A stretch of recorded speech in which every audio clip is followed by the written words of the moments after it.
For those of you that have not started working with synchronous technology, you may have your steering wheel turned off here. Inside the assembly environment, you have the option of showing it or not. Whether you're using synchronous or purely ordered or a combination of both, I always recommend turning this on because there are values to be had even if you're just using strictly ordered parts. Here's an example where I'm going to take this subassembly here of this roller, and it's adjoining brackets. We'll grab these, and what I want to do is I want to make a duplicate of this.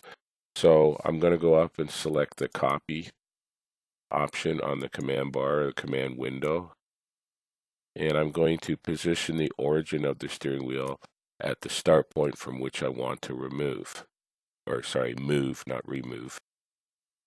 In this case, I'm actually copying, so I guess I should say in which I want to copy along this vector, and I want to copy it over to this hole here. So I'll pick the center of that hole. Now, because we've copied this, we've, for all intents and purposes, destroyed any relationships for external relationships between the brackets and the underlying blue component here. And using this methodology, we're given three options. Number one is we can leave them as broken and go back and fix them manually. We can remove external ones and go back and add externals manually, or we can attempt to repair it. So in this case, I'm attempting to repair it, and I'm going to be repairing this by using adjusting any offsets and selecting the component which will replace the old one that was broken from. And so I'm going to select the underlying component that I see there. I'll accept that. And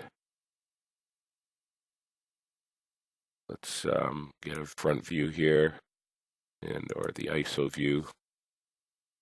And you can see that we've now moved our component into place. We don't see any lightning bolts show up, indicating that our relationships have in fact been resolved. And we're good to go. So again, use the steering wheel even if you're not using synchronous technology. There's really handy advantages to it in the assembly environment.